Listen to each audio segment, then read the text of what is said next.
सभी भाई बहनों को मेरा प्रणाम है। बड़ा ही सौभाग्यशाली वो दिन होता है जिस दिन हम सभी अपने गुरु शिव की बात करते हैं। किनकी? अपने गुरु शिव की। ऐसा बात नहीं है कि शिव को हम लोग गुरु बनाए हैं तभी जाने हैं। हम क्या, हमारे खानदान दर खानदान सभी पिताजी, दादाजी, परदादा, दादी सभी कोई शिव को प्यार किए हैं, उन्होंने पूजा पाठ किया है। हम देखे हैं कि हमारे दादाजी कामर लेकर के कितने साल अनगिनत वो देवघर में चढ़ाए हैं, और बहुत सारे लोग हैं जो महादेव की पूजा पाठ किए, सब कुछ किए हैं, लेकिन इस बात की जानकारी उनको नहीं हुई कि जिस बाबा की पूजा पाठ कर रहे हैं, कष्ट उठा करके सैकड़ों किलोमीटर की पैदल यात्रा कर रहे हैं, वो बाबा जगत गुरु भी है। जबकि हमारे शास्त्रों में जो हमारा साथ है, धर्म ग्रंथ है, उसमें लिखा हुआ है कि शिव जगत गुरु है, लिखा हुआ है। लेकिन किसी ने ये नहीं बताया कि जो किताबों में लिखा हुआ है कि शिव जगत गुरु है, वो कैसे पता चलेगा लोगों को, जन जन कैसे शिव को अपना गुरु बनाएंगे। यदि लिखा हुआ है कि शिव जगत गुरु है, तो जगत के लोगों को तो शिव को गुरु मान लेना चाहिए ना, लेकिन किसी ने बताया नहीं, और नहीं बताएगा तो क्या होगा, किताब में ही रखा रह गया वो बात। मान लीजिए आपके यहाँ एक बहुत बड़ा भोज का आयोजन है कि पूरे गांव के लोग आके खा सकते हैं, लेकिन सूचना नहीं है किसी के पास, तो भोज तो रखा ही ना जाएगा ना, कोई खाएगा नहीं, खा पाएगा। लेकिन हमारे साहब श्री हरिंद्रानंद जी, जिन्होंने बताया हम सभी को कि शिव जगत गुरु है, उन्होंने शिव को गुरु माना और हम लोगों को बताया। उनको ये भी नहीं पता था कि शास्त्रों में लिखा हुआ है। जब वो शिव को गुरु माने, बहुत लंबी प्रक्रिया है, इस सब को जानने के लिए आपको एक पुस्तक पढ़ना चाहिए जिसका नाम है अनमिलाकर। क्या नाम है? अनमिलाकर। वो पुस्तक आपको पढ़ना चाहिए। उसमें साहब श्री के विषय भी लिखा गया है कि साहब श्री बालकाल में कैसे थे, कैसे 12 वर्ष की उम्र में वो महादेव को गुरु मानने की दिशा में अग्रसरित हुए, बड़े हुए तो क्या हुआ, उनके जीवन में क्या क्या घटना हुई, वो शिव को गुरु मानने में क्या क्या परेशानी हुई, क्या क्या दिक्कत हुई, वो सारी बातें उसमें लिखी हुई है। उसको आप पढ़ेंगे ना तो बहुत ही ज्ञान मिलेगा आपको, बहुत ही समझ मिलेगा। साहब श्री के त्याग बलिदान आपको समझ में आएगा कि शिव चिंता यूं ही नहीं आ गई है। एक शिक्षा विभाग के डायरेक्टर के पुत्र, जिनके घर में कुछ कमी नहीं था, वो जंगलों में, श्मशानों में, नदी के किनारे रात रात भर घूम रहे थे, घुमक्कर साधुओं के साथ, अवर के साथ, क्योंकि उनके मन में एक अलग बात थी जो वो भी नहीं समझ रहे थे, लेकिन जन कल्याण के लिए वो बहुत ही विचलित थे, चिंतित थे, क्योंकि उन्होंने बचपन में सुना था कि उनके पिताजी उनकी माँ से कहते थे कि मलकिनी जाने छिए, शिव गुरु है, शिव जो है भोला बाबा वो गुरु भी हैं। वो बचपन में सुनते थे, और बचपन में सुनते थे, इसका परिणाम उनके दिमाग में आ रहा था, और आ रहा था तो उन्होंने सोचा कि जब शिव जगत गुरु है तो उनको नहीं माना जाए। लेकिन वो समझ नहीं रहे थे कैसे शिव को गुरु माना जाएगा, कैसे शिव को गुरु माना जाएगा, वो समझ नहीं रहे थे। विभिन्न प्रक्रिया के तहत उन्होंने जाना। पूरी घटना जानने के लिए आपको अनमिलाकर पढ़ना चाहिए, और उसमें आपको पता चलेगा कि साहब ने शिव को गुरु माना, और गुरु मानने के बाद वो सर्वप्रथम किनको कहें, किनको कहें, तो वो दीदी माँ को कहे, दीदी माँ को कहे कि मैं शिव को अपना गुरु माना। उस समय तो ना मोबाइल था और ना टेलीफोन था, तो वो कैसे कहे, चिट्ठी लिखे। जब दीदी माँ को चिट्ठी मिली कि साहब शिव को गुरु मान लिए, उन्हें बहुत खुशी हुई। चलिए ये भटकते हुए कहीं तो इनको किनारा मिला, बहुत खुशी हुई, और उन्होंने प्रसाद बना के महादेव को चढ़ाया, और बड़ी खुशी हुई। और शिव को गुरु मानने के बाद जब साहब का ट्रांसफर हुआ, अभी सुने हैं ना कि वो डिप्टी कलेक्टर पद पे थे, तो वो जब साहब को जब मधेपुरा में उनका ट्रांसफर हुआ, तो सोचे कि अब लोगों को कहना चाहिए, लोगों को कहना चाहिए, 1974 की बात है, लोगों को कहना चाहिए। जब लोगों को बुलाए, जो पहले के जमाने के वो पढ़ाई लिखाए उसी मधेपुरा सहरसा में उनका हुआ था। जब पुराने लोग जो उनके साथ जो शमशान जाते थे उनको बुलाएं, और बुलाने के बाद जब साहब उनको बताएं कि शिव गुरु है, शिव को गुरु मान लिया जाए, तो लोग कहे सर इधर किताब में लिखा है, मिथिलांचल का क्षेत्र है ना, वो बोले सर इधर किताब में लिखा है। अरे कहाँ लिखा हुआ है? तो शास्त्रों में लिखा हुआ है। साहब कल होकर के पुस्तक मंगवाए उस पुस्तकालय से, अब पुस्तक में जब देखे कि लिखा हुआ है शिव जगत गुरु है, वो कहे, सोचिए जब साहब को पता चला होगा तो खुशी होगी कि दुखी? नहीं, बहुत दुखी हुए। दुखी इसलिए हुए कि जब हजारों साल पहले से लिखा हुआ है कि शिव जगत गुरु है, अब तक तो पूरा संसार को शिव में हो जाना चाहिए ना, पूरा संसार को शिव में हो जाना चाहिए ना, क्यों नहीं हुआ? क्यों नहीं हुआ?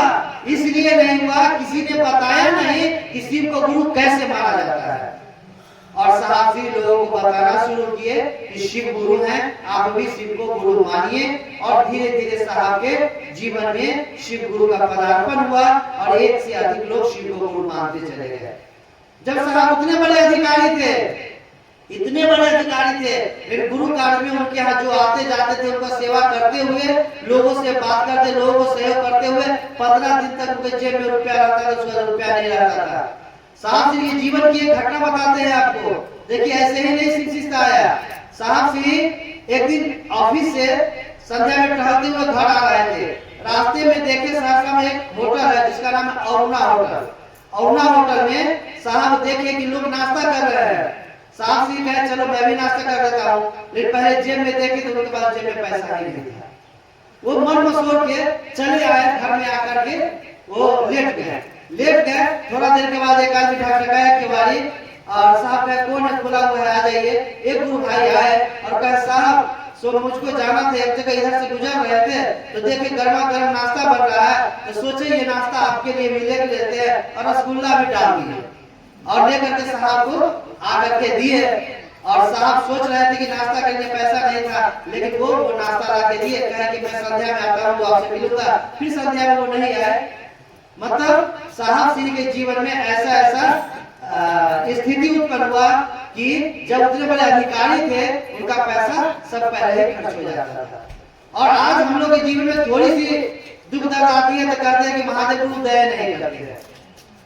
तो कहने का मतलब है कि शिव शिष्टता यूं ही नहीं आई, और हम लोग भी चाहेंगे ना तो लोगों को बता सकते हैं शिव मेरे गुरु हैं, लेकिन उसके लिए अंदर में एक भाव उत्पन्न होना चाहिए। वो भाव क्या है कि शिव मेरे गुरु हैं, ये समझ में आना चाहिए। क्या समझ में आना चाहिए? कि शिव मेरे गुरु है, अपनापन का भाव आना चाहिए। जैसे मान लीजिए आपका बच्चा है और उस बच्चा को कपड़ा की जरूरत है और बगल में पड़ोसी के बच्चा को कपड़ा की जरूरत है। आपके पास जो पैसा है पहले किसका कपड़ा खरीदिएगा? अपने बच्चा का। क्यों? कि वो अपना है। उसी तरह से महादेव को अपना समझेगा ना, तो उनका जो काम है लोगों को बीच में ये बताना कि शिव मेरे गुरु है, वो काम आपको याद रहेगा। इसके लिए जरूरत है सबसे पहले हम साहब को अपना समझे। साहब से क्या बताएं? इस संसार में वो चीज बताए हैं जो किसी ने नहीं बताया। आज तक जितने ऋषि मुनि हैं, जितने साधु संत हैं, स्वयं में ज्ञान प्राप्त किए और इस संसार से विदा हो गए, और वो किसी को ये नहीं बताया कि परमात्मा से कैसे मिला जाता है। लेकिन आज साहब श्री लोगों को बता दिए कि महादेव से हम सभी कैसे प्यार कर सकते हैं। पूजा पाठ में पहले क्या होता था? यदि कोई बच्चा थोड़ा प्रसाद जूठा कर दिया तो उसको इतना मारते थे कि रोने लगता है, कि जब तक कानते न तब तक दो बड़ा रहते, यानी डर के पूजा करते थे, डर के। लेकिन आज क्या होता है? डर के नहीं पूजा करते हैं, बस भाव से पूजा करते हैं। उसी भाव के कारण साहब जी के घर में जो पूजा का जो घर था, गौर से सुनिएगा, साहब जी घर में जो पूजा घर था उस घर में प्रसाद जो चढ़ाया जाता था ना, तो प्रसाद विखंडित होकर के जब झाँप दिया जाता था, हटाया जाता था, तो प्रसाद टूटा हुआ रहता था। साहब के घर में पूजा में बिस्कुट भी चढ़ता था, एम्प्रो बिस्कुट चढ़ाया जाता था, पार्ले जी वापस आता था। 4 गो प्रसादी चलाया जाता, रसगुल्ला लड्डू आता था, यानी बदल बदल के आता था। किसी ने सुना कि साहब के यहाँ ऐसा होता है, तो उन्होंने कहा कि हरिनाथ जी आपके यहाँ प्रेत है क्या जो ऐसा होता है? वो कहे नहीं नहीं प्रेत क्यों रहेगा, तो आप प्रसादी चलिए महादेव मंदिर में चढ़ा के दिखाइए। साहब कहे ठीक है चलिए, और वो जब महादेव मंदिर में गए साथ में दीदी को भी ले लिए सिंहेश्वर स्थान मंदिर में। वहाँ जब प्रसाद दिया गया, वो रसगुल्ला खरीदा गया, और रसगुल्ला खरीद करके कहे कि अभी यहाँ भी तो हो सकता है प्रेत हो, तो वो व्यक्ति बोले कि नहीं यहाँ नहीं प्रेत हो सकता है, क्योंकि ये श्रृंगी ऋषि का आश्रम है, उनका द्वारा बनाया गया मंदिर, यहाँ कोई भूत प्रेत नहीं आ सकता है। वहाँ जब वो रसगुल्ला को रखा गया, चढ़ाया गया, थोड़ा सा भिड़का दिया गया, क्योंकि भगवान का भोग लगता है तो भिड़का दिया जाता है, पर्दा लगा दिया जाता है, भिड़का दिया गया, तो थोड़ा सा लाइन कटता है, फिर लाइन आता है, और जाकर देखा जाता है तो उसमें से 50 में से 15 रसगुल्ला गायब था, जबकि उस घर में कोई खिड़की दीवार नहीं था। 15 रसगुल्ला गायब था और सभी रसगुल्ला टूटा हुआ था। तब लोग समझे कि अरे वाह ये ऐसी बात है। और उस मंदिर के जो पुजारी हैं वो आज भी जीवित हैं, जिनके सामने यह कहानी नहीं है, झूठा कहानी नहीं है, ये सच्ची कहानी, सच्ची घटना है, और उस घटना के साक्षी अभी जीवित हैं। और व्हाट्सएप पे मैंने कुछ दिन पहले इस फोटो को लगाया, अभी भी मैं चर्चा के बाद आपको दिखाऊंगा।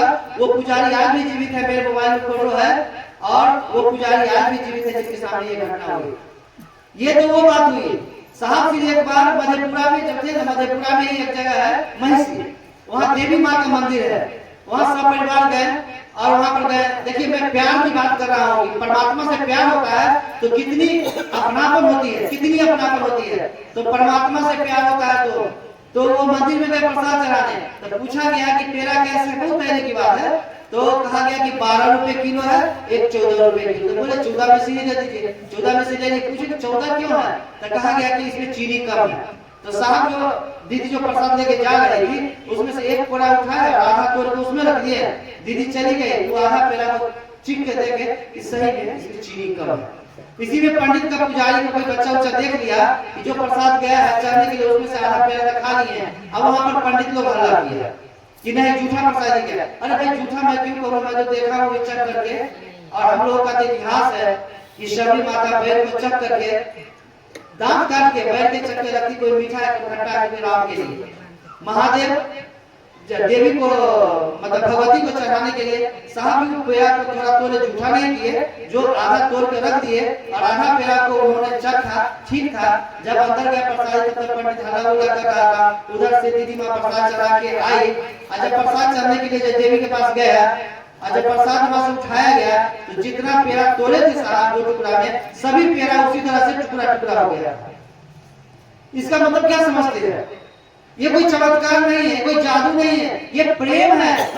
यदि आपका भी प्रेम परमात्मा के प्रति वैसा हो जाए, निश्चल आकांक्षा रहे यदि प्यार हो जाए महादेव से, देवी से, आपके साथ भी ये हो सकती है। लेकिन वो प्यार मिलाएगी, इसके लाने के लिए एक ही तरीका है, वो तरीका है शिव को अपना गुरु बनाइए।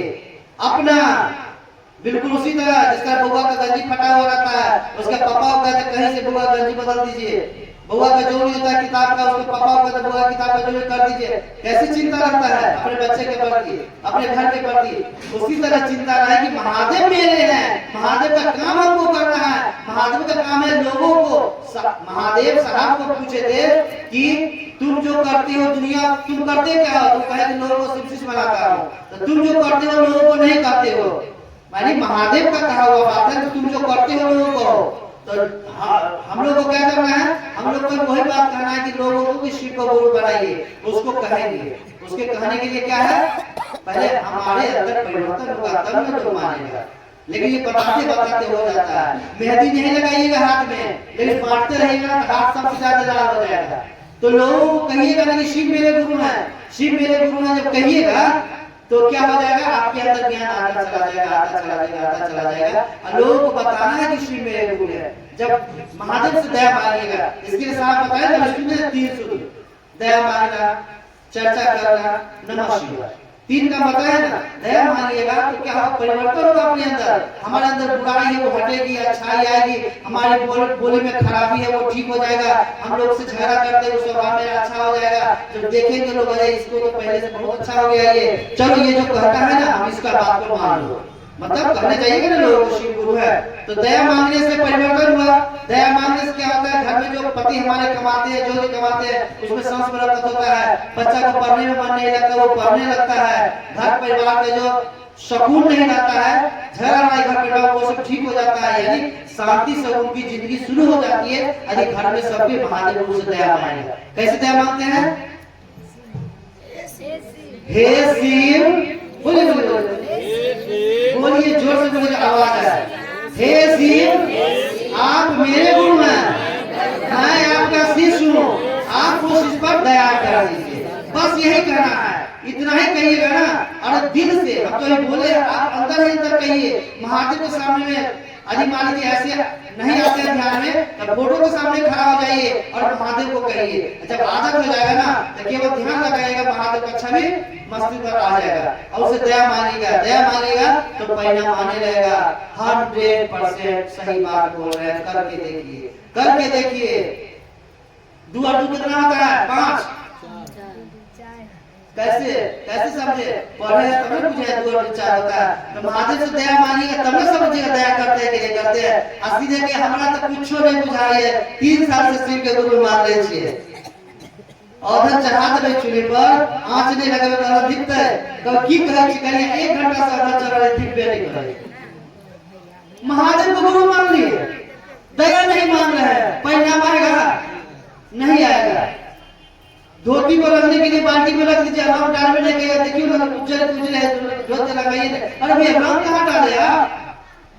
महादेव को गुरु माने हैं तो दया तो मांगिएगा ना, दया मांगिए ना, परिणाम नहीं मिलेगा तो फिर कहिएगा ना, फिर तो आते जाते रहते हैं। तो दया मांगना है, और दया मांगने से जो परिणाम आएगा मेरे अंदर, लोगों कहेंगे शिव को गुरु मानिए, तो वो शिव को गुरु मानेंगे क्योंकि मेरे अंदर परिवर्तन को देखेंगे। और जब परिवर्तन होगा, दया मांगेंगे तो गोड़ नहीं लाएंगे महादेव को, गोड़ लाएंगे ना। घर में भी तो लोग कहते हैं बाबा को गोड़ लागे छियो, माई गोड़ लागे छी, भौजी गोड़ लागे छी, भैया को दाई के गोड़ लागे छी, कहते नहीं कहते हैं। तो महादेव को तुमको प्रणाम नहीं करेंगे। प्रणाम करने का तरीका क्या है? नमः शिवाय। माला है तो माला पर 108 बार गिना हुआ है, 108 बार नमः शिवाय। सांस पर नहीं करना है, सांस आने जाने दीजिए, उससे कोई मतलब नहीं है। नमः शिवाय नमः शिवाय का मन ही मन हर एक माला पर ध्यान महादेव पे, हर एक गाना पर ध्यान महादेव पे कि हमको प्रणाम कर रहे हैं नमः शिवाय। नमः शिवाय का मतलब होता है प्रणाम, नमः होता है प्रणाम, शिवाय मतलब शिव को। तो इस तरह से हम प्रणाम करेंगे।